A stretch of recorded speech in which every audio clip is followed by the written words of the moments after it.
douce et libre comme l'onde, et oh, douce la paix qui m'inonde quand s'assemblent tes troupeaux.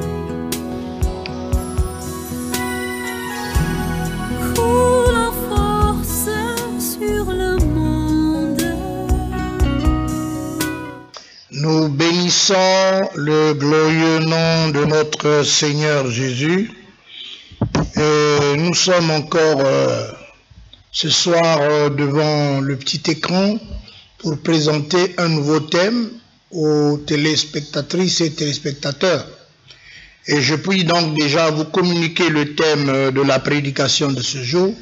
Je vous garantis que c'est un thème merveilleux et il est intitulé « La puissance de la prédication de la croix de Jésus-Christ ». Je répète, la puissance de la prédication de la croix de Jésus-Christ. Et le texte introductif, c'est celui de 1 Corinthiens chapitre 1, versets 18 à 24. Je reprends.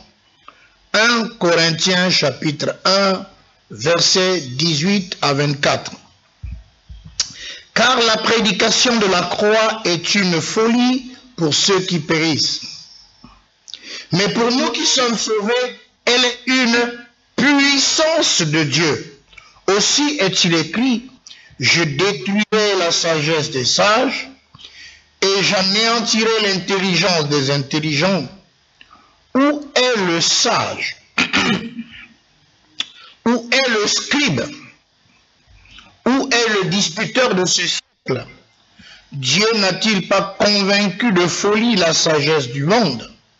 Car, puisque le monde avec sa sagesse n'a pas connu Dieu dans la sagesse de Dieu, il a plu à Dieu de sauver les croyants par la folie de la prédication. Les Juifs demandent des miracles et les Grecs cherchent la sagesse. Nous prêchons Christ crucifié, scandale pour les Juifs et folie pour les païens, mais puissance et sagesse de Dieu pour ceux qui sont sauvés, tant juifs que grecs. Oh, quel merveilleux texte! Et bien aimé, on observe partout dans le monde actuel des objets en forme de croix, partout. Et là où ces objets de croix sont présentés, ils prennent plusieurs définitions. Dans les cimetières, on voit des croix. Dans les loges sataniques et milieux magiques, tels que la croix des francs-maçons et la rose croix, les milieux scientifiques et médicaux, tels que la croix rouge, les milieux religieux et même les emblèmes ou drapeaux de certains pays. On observe partout des objets en forme de croix et qui prennent plusieurs lieux. Nous ne parlerons pas de toutes ces croix ainsi que leur définition. Mais ce soir, nous parlerons d'une seule croix et sa définition. C'est la croix de Jésus-Christ. Celle qui a transformé la situation de milliers de personnes. Dans cette croix de Jésus, face à un monde dans la confusion et la panique, nous entendons Dieu poser la question suivante. Où est le sage? Où est le scribe?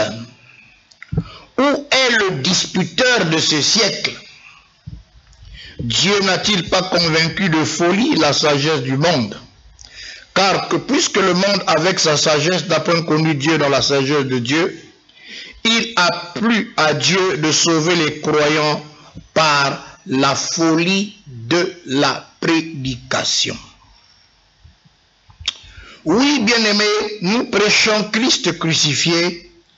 Voilà le point important de l'évangile de Jésus-Christ. Alors, dans le texte introductif, une série de questions sont posées. La prédication de la croix est une folie pour les païens. Et nous allons découvrir pourquoi. La prédication de la croix est un scandale pour les Juifs. Nous allons aussi découvrir pourquoi.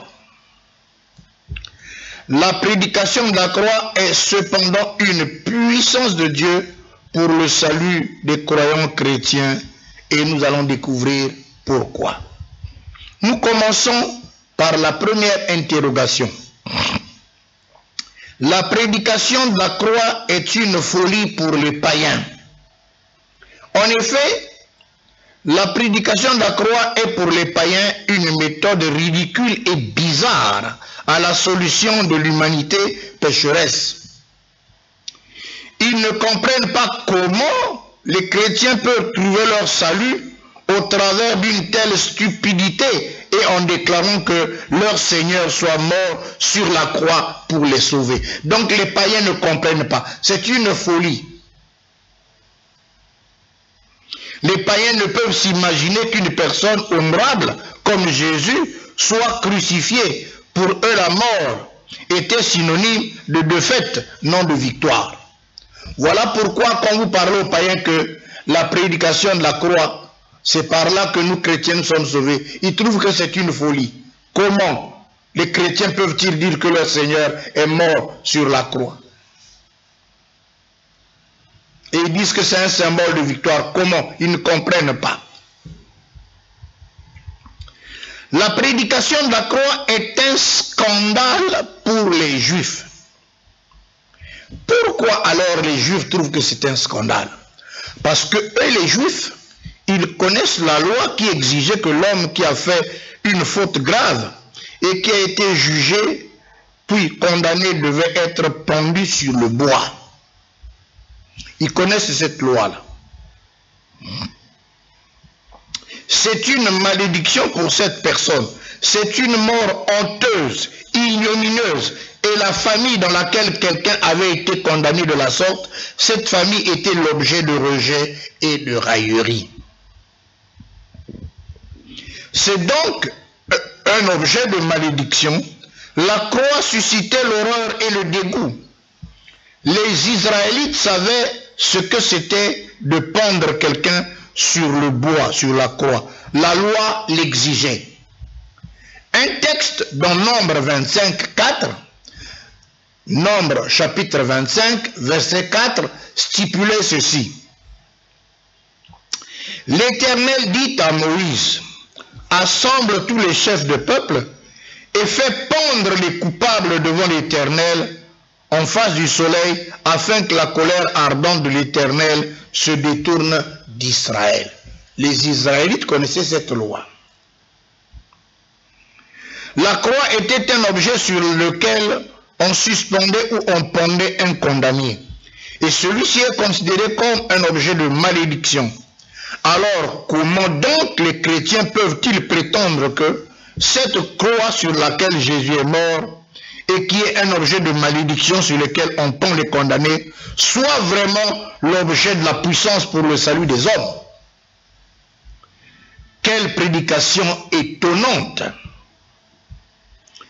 C'est pour cela que la prédication de la croix est une folie pour les païens, car ils ne comprennent pas ce mystère. C'est pour cela que la prédication de la croix est un scandale pour les Juifs, car eux aussi ne comprennent pas ce mystère. Voilà pourquoi la prédication de la croix est une puissance de Dieu pour le salut de quiconque croit, notamment des chrétiens qui sont sauvés. Et nous allons expliquer, bien aimés, la prédication de la croix est une puissance de Dieu. Le message de la croix qui désigne la révélation complète de Dieu, c'est-à-dire l'évangile dans toute sa plénitude qui a pour thème central la crucifixion de Jésus-Christ, ne communique pas seulement la sagesse et la vérité, mais aussi la puissance active de Dieu, capable de sauver, de guérir, de chasser les démons, de racheter de la puissance du péché. Ceux qui rejettent la croix de Christ et qui subissent un processus de destruction voient en l'évangile un non-sens. Et c'est là que Dieu pose la question, où est le sage?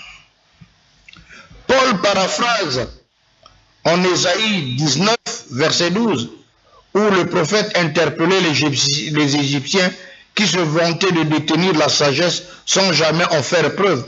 La sagesse humaine finit toujours par démontrer son caractère passager et incertain.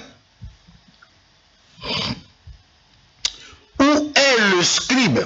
Paul pensait probablement aux Assyriens qui accompagnaient leurs soldats par des scribes chargés de consigner le butin pris dans les batailles. Dieu veille à ce qu'il n'ait rien à noter. Où est le disputant de ce siècle? Cela désignait ceux qui s'adonnaient au débat sur des sujets philosophiques. La sagesse du monde, déclare Paul, la sagesse du monde est une sagesse qui exclut Dieu. Elle met en valeur la suffisance humaine. Elle fait de l'humanité la plus haute autorité et refuse de reconnaître la révélation de Dieu en Jésus-Christ.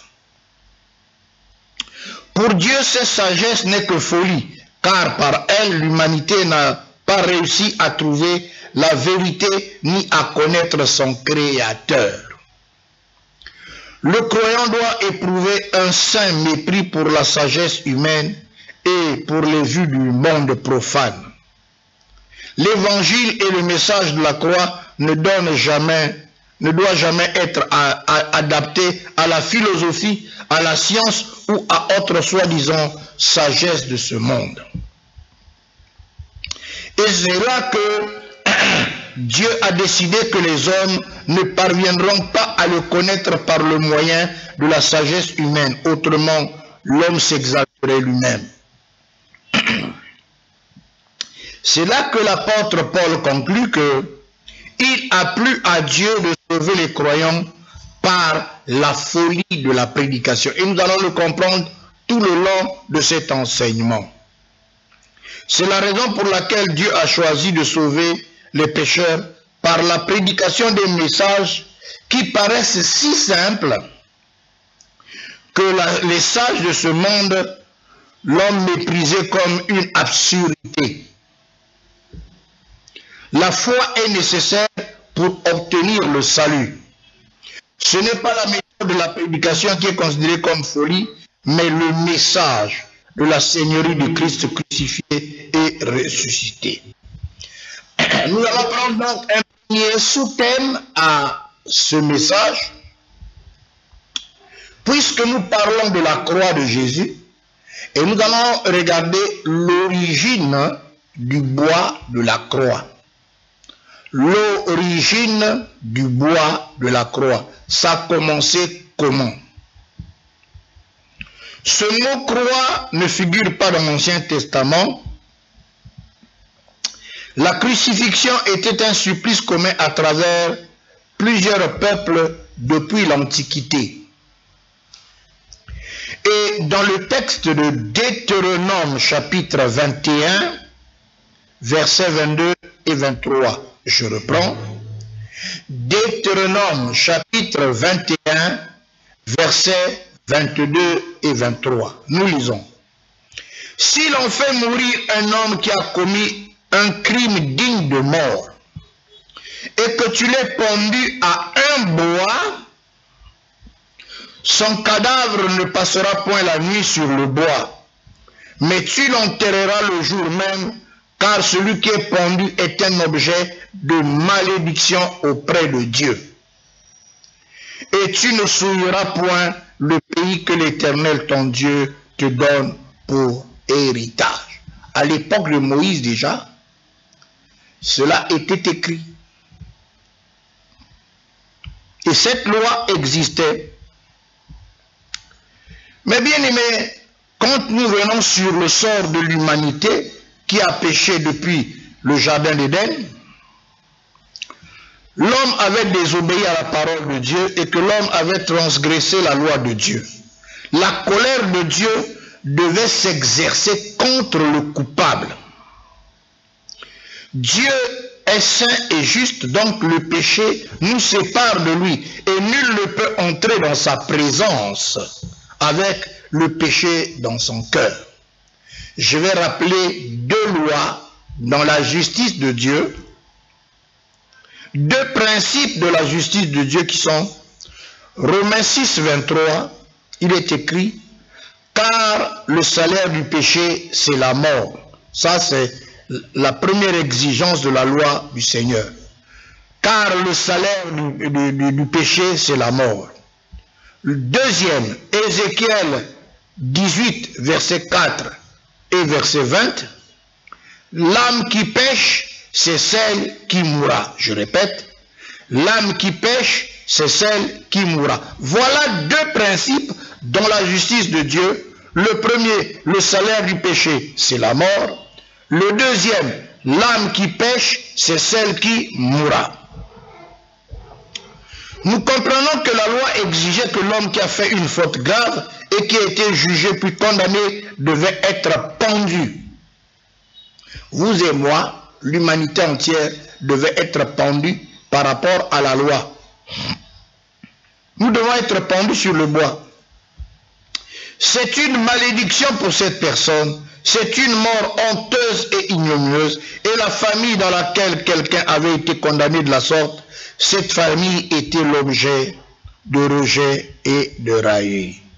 C'est donc un objet de malédiction. La croix suscitait l'horreur et le dégoût. Les Israélites savaient que c'était que de pendre quelqu'un sur le bois. La loi l'exigeait. Nous avons vu dans Nombre 4. J'ajoute un autre texte pour le préciser. Josué chapitre 8 verset 29. Josué 8 29 dit, il fit pendre à un bois le roi d'Aï et l'y laissa jusqu'au soir au coucher du soleil. Josué ordonna qu'on descendît son cadavre du bois. On le jeta à l'entrée de la porte de la ville et l'on éleva sur lui un grand morceau de bois, un grand morceau de pierre qui subsiste jusqu'aujourd'hui. Plusieurs peuples anciens ont pratiqué la crucifixion, c'est-à-dire pendre quelqu'un sur le bois pour faute grave. Genèse 40, 19. Genèse 40, 19. Encore 3 jours et Pharaon éleva la tête de dessus toi, te fera pondre à un bois et les oiseaux mangeront ta chair. Donc le peuple d'Égypte, depuis cette époque, quelqu'un qui était coupable, on le pondait sur le bois. Esther, chapitre 7, verset 10. Et l'on pendit Aman au bois qu'il avait préparé pour Mardochée, et la colère du roi s'apaisa. Aman, à la place de Mardochée, a été aussi pendu sur le bois. Les Romains ont aussi appliqué cette sanction aux esclaves et aux hommes libres coupables de crimes les plus abominables. Maintenant, nous abordons le deuxième sous-thème, c'est la définition du bois, de la croix. La définition. La croix était d'abord faite de bois lourd, mais qu'un homme robuste pouvait néanmoins porter. La croix était un objet sur lequel on suspendait ou on pendait un condamné et considéré comme objet de malédiction. Le mot croix ne figurait pas dans l'Ancien Testament. Ce n'était autre que une perche, le bois, en forme premièrement de X.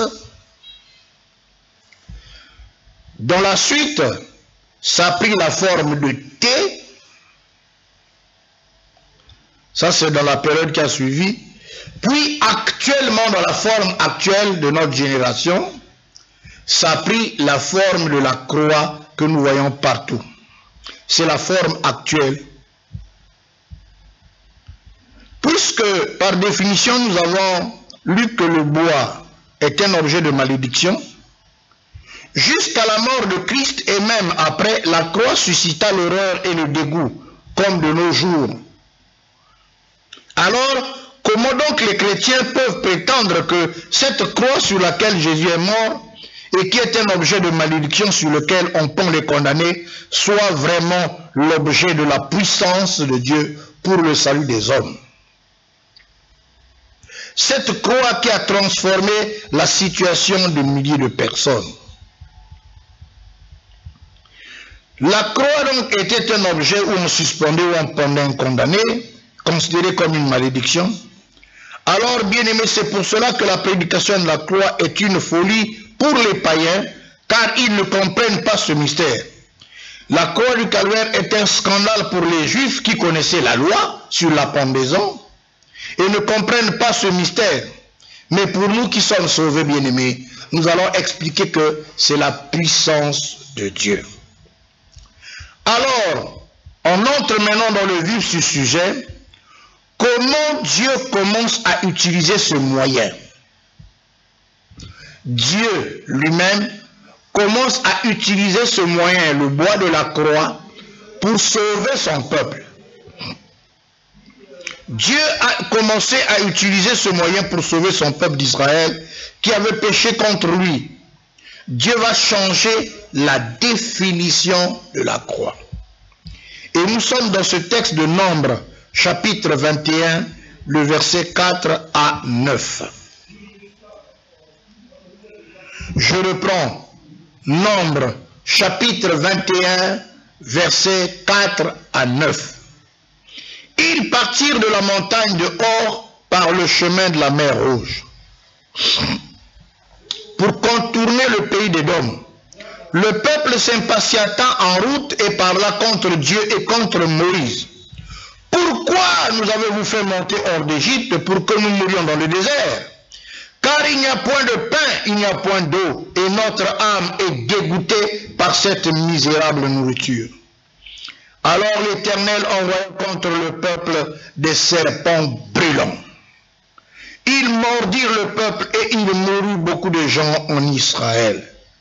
Le peuple vint à Moïse et dit, nous avons péché, car nous avons parlé contre l'Éternel et contre toi. Prie l'Éternel afin qu'il éloigne de nous ces serpents. Moïse pria pour le peuple. L'Éternel dit à Moïse, c'est là que ça commence. Fais-toi un serpent brûlant. Place-le sur une perche. Quiconque aura été mordu et le regardera conservera la vie. Moïse fit un serpent et le plaça sur une perche, et quiconque avait été mordu par un serpent et regardait le serpent de rein conservait la vie. Oh, bien-aimés, nous voyons comment est-ce que, sorti d'Égypte, au lieu de passer par un chemin court, le peuple d'Israël va passer par le long chemin du désert. Dans le désert, il n'y a point d'eau, il n'y a pas d'ombre, il n'y a pas d'arbres, il n'y a pas d'eau, il n'y a pas de transport en commun, il n'y a pas d'hôpitaux, il n'y a rien du tout. Vous êtes exposé au soleil et vous êtes en train de traverser sur le sable chaud.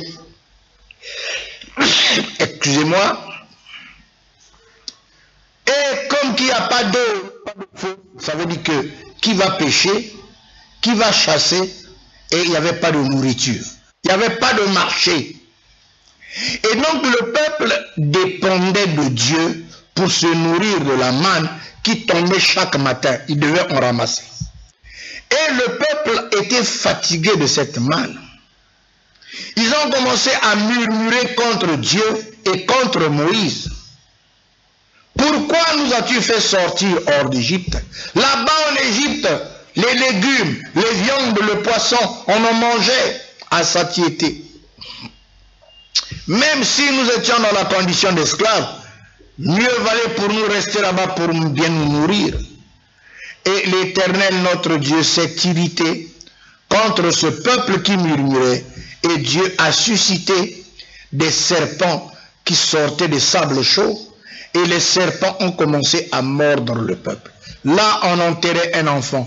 Là, on enterrait une maman. Là, on enterrait un papa. De l'autre côté, on enterrait le grand-père. De l'autre côté, la grand-mère. Bien-aimés, plusieurs morts dans le camp d'Israël. Et le peuple a commencé à crier à Dieu. Ils sont allés voir Moïse. Moïse, ils ont reconnu leur culpabilité. Nous avons péché contre Dieu et contre toi, Moïse. Prie Dieu qui nous indique, y a-t-il un moyen pour que nous échappons à la mort? Moïse, adresse-toi à Dieu, demande à Dieu, est-ce qu'il y a un seul moyen par lequel nous pouvons être épargnés de cette catastrophe? Et Moïse était dans l'obligation de prier par compassion pour le peuple. Moïse va demander au Seigneur, Seigneur, indique-moi le moyen par lequel le peuple peut être épargné de cette catastrophe. Indique un seul moyen, un seul, pas deux, pas trois, pas quatre. Est-ce qu'il existe un moyen? Et c'est là que Dieu va commencer à changer les choses. Il va dire à Moïse, fais-toi un serpent en bronze, un serpent en airain, en bronze. Tu vas au bout du camp planter une perche, donc un poteau, un bout de bois. Et sur le haut du bout de bois, tu vas clouer le serpent en bronze que tu as fabriqué. Et Moïse, qui est obéissant à Dieu, est allé au bout du camp. Il a planté le bois, donc la perche, le bois. Et il a fabriqué un serpent d'airain qu'il a cloué sur le bois. Et bien aimé, il a déclaré au peuple, quiconque a été mordu par un serpent, il lui suffit d'aller au bout du camp, de fixer les regards sur le serpent d'airain, tout en réalisant son degré de culpabilité. Et ce cri de détresse va lui valoir le salut et il va être sauvé. Et c'est ce que le peuple fit ce jour-là. Maintenant, il nous faut maintenant expliquer ce que cela représente. Cette perche sur laquelle le serpent en bronze a été placé. Qu'est-ce que cela représente? Nous sommes dans le texte de Jean, chapitre 3, verset 14 et verset 16. Jean, chapitre 3, verset 14 et verset 16. Et comme dans le désert, wow. Il faut de même que le Fils de l'homme soit élevé, afin que quiconque croit en lui ait la vie éternelle. Car, verset 16, car Dieu a tant aimé le monde qu'il a donné son Fils unique, afin que quiconque croit en lui ne périsse point, mais qu'il ait la vie éternelle. Voilà la signification, bien-aimés. Donc, la perche, le bois sur lequel Moïse a cloué le serpent d'airain, c'est le type de Jésus-Christ mort sur la croix du Calvaire. Voilà comment Dieu va commencer à utiliser ce moyen pour sauver son peuple. Et la bonne nouvelle de l'évangile nous est annoncée aujourd'hui, bien-aimés. Sur la croix du Calvaire, puisque nous, par rapport à la loi de l'ancien temps, nous sommes coupables, nous sommes pécheurs, nous méritons d'être pendus sur le bois. Nous avons lu la loi. Donc, depuis l'époque de Moïse, la loi exigeait qu'un coupable, qui est condamné, soit pendu sur le bois. Et nous les pécheurs, nous méritons cela. Mais le texte d'Ésaïe 53 nous indique que Jésus a pris notre place. Il est mort à notre place. Il s'est chargé de nos maladies. Il a pris sur lui nos péchés. Par substitution, Jésus-Christ, lorsqu'il était à Gethsémane, il a bu la coupe, c'est-à-dire qu'il a pris sur lui la culpabilité de l'humanité entière. Et Jésus-Christ, en prenant sur lui la culpabilité de tous les hommes, ben, il devait donc subir les exigences de la justice de Dieu. Donc toutes les exigences de la justice de Dieu devaient s'exercer sur sa personne afin que la colère de Dieu se calme. Jésus a subi le châtiment qui nous donne la paix, en prenant sur lui tous les péchés, puisque nous méritons la pendaison sur le bois, nous méritons d'être pendus sur le bois. Et c'est pour ça que Jésus est mort sur la croix du calvaire à notre place. Et ça, la folie de la prédication de la croix. Jésus est mort sur la croix du calvaire pour nous. C'est pour cela, bien-aimé, que notre bien-aimé Paul, le seul et unique thème de prédication, partout où il se rendait chez les frères, c'était Jésus-Christ crucifié. Nous allons le lire. Le seul et l'unique thème de la prédication de Paul, c'était celui-là. 1 Corinthiens chapitre 2, versets 1 à 5. 1 Corinthiens chapitre 2, versets 1 à 5. Pour moi, frère, lorsque je suis allé chez vous, ce n'est pas avec une supériorité de langage ou de sagesse que je suis allé vous annoncer le témoignage de Dieu. Car je n'ai pas eu la pensée de savoir parmi vous autre chose que Jésus-Christ et Jésus-Christ crucifié. Moi-même, j'étais auprès de vous dans un état de faiblesse, de crainte et de grand tremblement, et ma parole et ma prédication ne reposent pas sur persuasive de la sagesse, mais sur une démonstration d'esprit et de puissance, afin que votre foi fût fondée non sur la sagesse des hommes, mais sur la puissance de Dieu. Waouh! L'apôtre Paul, dans ses écrits, nous précise que lorsqu'ils seront dans n'importe quel milieu chrétien pour y annoncer la parole de Dieu, ils n'utilisent pas par complexe de supériorité un langage humain avec la sagesse humaine. Mais plutôt, ils se contentent d'annoncer le témoignage de Dieu. Sa crainte et son tremblement étaient causés par le sérieux avec lequel il considérait la mission à lui confiée par Dieu. Et donc, lorsqu'il prêchait l'évangile, il ne pouvait pas être orgueilleux. C'est avec crainte et tremblement. C'est dans cet état qu'il prêchait l'évangile.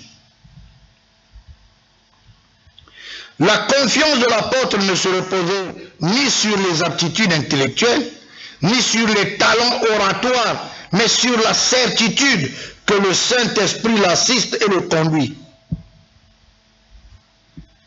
Et il dit, car je n'ai pas eu la pensée de savoir parmi vous autre chose.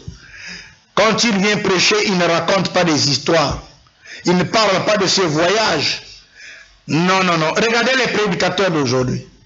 Oh, j'ai été aux États-Unis, j'ai été en Amérique, j'ai fait telle chose. Non, bien-aimé, c'est pas ça l'évangile. Le seul et unique thème de la prédication de Paul est Jésus-Christ mort sur la croix du calvaire, enseveli et ressuscité le 3e jour. Point. Le seul message. Il dit, moi-même j'étais auprès de vous dans un état de faiblesse. L'attitude à laquelle l'apôtre Paul se présente devant une assemblée pour prêcher le message divin, c'est non avec orgueil et estime personnelle, mais avec humilité et crainte de l'Éternel. Ce n'est pas avec une supériorité de sagesse. Le contenu de la prédication de Paul ne reposait pas sur les fables, les contes, les enseignements littéral ou moral, ou soi-disant un compte rendu d'un voyage missionnaire humain. Au contraire, Paul portait toute son attention sur la vérité centrale de l'évangile, la rédemption par Christ, et sur la puissance du Saint-Esprit. L'apôtre Paul avait conscience que dans les limites humaines, dans ses insuffisances personnelles, dans ses craintes et dans son tremblement intérieur, par conséquent, il ne comptait pas sur lui-même, mais sur le message qui lui a été confié. Et c'est là qu'il dit que, bien-aimés, lorsque vous présentez Christ dans un état de faiblesse et de grande, c'est là qu'il y a la démonstration. Parce que le texte de Matthieu dit, dans les évangiles, il dit que allez prêcher partout. Dans Marc, le Seigneur a envoyé les apôtres, allez prêcher partout. Ils allaient prêcher l'évangile. Et le Seigneur confirmait sa parole par les miracles. Mais si tu ne prêches pas la parole de Dieu, qu'est-ce que le Seigneur va confirmer? Le Seigneur, pour confirmer par des miracles, pour faire la démonstration de la puissance, il faut que ce soit l'évangile authentique. Quand un évangile authentique est prêché, c'est-à-dire c'est la parole du Christ, et c'est là qu'il doit confirmer par des prodiges et des miracles. Mais si tu racontes tes voyages, tu racontes tes contes, bien-aimé, le Seigneur n'est pas là, il ne peut rien faire. Et tu vas te poumonner, tu vas crier, mais aucun résultat. Tu te débrouilles. Oui, bien-aimé. La croix était l'endroit où l'amour de Dieu et sa justice se rencontrent. Vous voyez? La croix est le lieu de rencontre entre l'amour de Dieu et sa justice. Son jugement exigeait la peine de mort pour le péché. Son amour a satisfait ses propres demandes et Jésus, le Fils, est mort à notre place. Nulle part ailleurs, si ce n'est sur la croix du Calvaire, que nous avons la victoire sur Satan et ses œuvres dévastatrices, car par son signe, Dieu change notre situation. Sur la croix du Calvaire, la maladie est changée en guérison et en santé. Par la croix du Calvaire, la malédiction est changée en bénédiction. Par la croix du Calvaire, l'esclavage est changé en délivrance. Par la croix du Calvaire, le mal est changé en bonheur. L'échec est changé en vie. La mort est changée en vie. La tristesse est changée en joie. Les inquiétudes et les troubles sont changés en paix. La peur est changée en courage. La faiblesse est changée en force. Le divorce est changé en réconciliation. La séparation est changée en union et en réconciliation. La misère est changée en abondance. La pauvreté est changée en richesse. Les ténèbres sont changées en lumière. La perdition est changée en salut. L'enfer est changé en ciel. Bien-aimé, la croix du Calvaire transforme. La croix du Calvaire change. La croix du Calvaire est capable de transformer une prostituée en puissante messagère du Seigneur. Un bébé noir en puissant prédicateur de l'évangile. Un tueur en réconciliateur.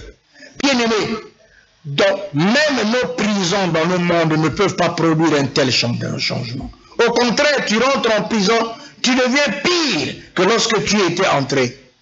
Mais lorsque tu passes par la croix du calvaire, le changement est du tic au tac, par la puissance du Seigneur. Voilà le mystère de la croix.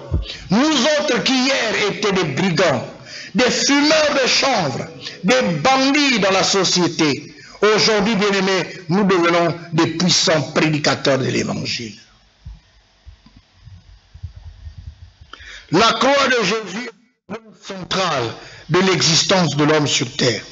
Dès le moment où la première femme a péché, Dieu avait prévu que Jésus devait mourir sur la croix du calvaire. À partir de ce moment, les gens espéraient l'accomplissement de la promesse de Dieu, c'est-à-dire le salut par la croix. Aujourd'hui, nous pouvons regarder en arrière, en croyant dans les actions de Jésus, sur la croix pour nous, nous pouvons recevoir le pardon et une nouvelle vie. Bien-aimés, voilà le message merveilleux de la croix du calvaire. Et nous allons prendre la conclusion de ce message en prenant le merveilleux texte de Hébreux, chapitre 2, verset 2. C'est la conclusion du message de ce soir. Hébreux, chapitre 12, verset 2. Ayant les regards fixés sur Jésus, le chef et le consommateur de la foi, qui, en vue de la joie qu'il était réservé, a souffert la croix, méprisé l'ignominie, il s'est assis à la droite du trône de Dieu. Oui, bien-aimés, nous dirons que la croix est l'endroit où l'amour de Dieu et sa justice se rencontrent. Car son jugement exigeait la peine de mort pour le péché. Mais son amour a satisfait les exigences de la justice de Dieu.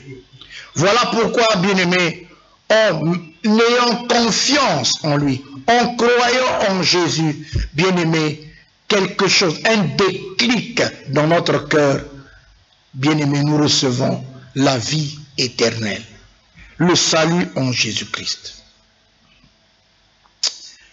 Bien-aimés, voilà donc quel était le message que le Seigneur a préparé ce jour. Nous devons donc lever nos yeux vers Jésus qui est mort pour nous sur la croix du calvaire et gardons nos regards en lui pour marcher dans l'obéissance de sa parole et la fidélité à lui avec espérance le bienheureux enlèvement de l'Église. Le Seigneur bien-aimé t'a parlé au travers de cette émission. Dieu t'interpelle. Et nous ne pouvons pas terminer cet enseignement sans faire la prière du pécheur repentant pour amener plusieurs personnes à Christ ce matin. Même toi qui n'es pas allé à l'église, toi qui n'y as jamais mis pied, même toi qui n'as pas l'espérance du salut, tu vas simplement répéter la prière du salut après moi. Nous allons donc incliner nos têtes et je vais te conduire dans cette prière puisque tu ne sais pas comment prier. Tu vas répéter avec moi, Seigneur Jésus, j'ai écouté ta parole. J'ai appris que tu es mort à ma place sur la croix du calvaire. C'est moi qui méritais la pendaison sur le bois de la croix. Mais tu t'es chargé de mes péchés et par substitution, tu es mort à ma place. Après avoir écouté ce message, j'ai mon degré de culpabilité. Pardonne-moi, Seigneur, pour tous les péchés que j'ai commis. Lave-moi par ton sang, purifie-moi tout entier. Je renonce à toute ma vie passée. Je renonce à Satan et ses œuvres. Aujourd'hui, Je crois de tout mon cœur que c'est toi, Jésus, le Sauveur de l'humanité. Je confesse de ma bouche que c'est toi, le Sauveur. Sauve-moi, Jésus. Je le crois de tout mon cœur. Aujourd'hui, Seigneur, je te reçois comme Seigneur et Sauveur. Je le crois de tout mon cœur. Et je confesse que je suis sauvé. Je deviens enfant de Dieu. Donne-moi ton Saint-Esprit. Donne-moi ta vie éternelle. Je m'engage à te suivre, Seigneur. Au nom de Jésus, j'ai ainsi prié. Amen.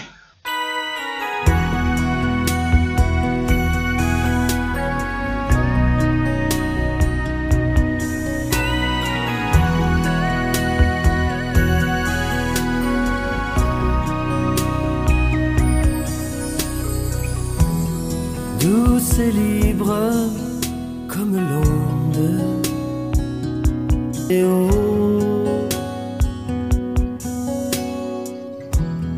douce la paix qui m'inonde, quand s'assemblent tes troupeaux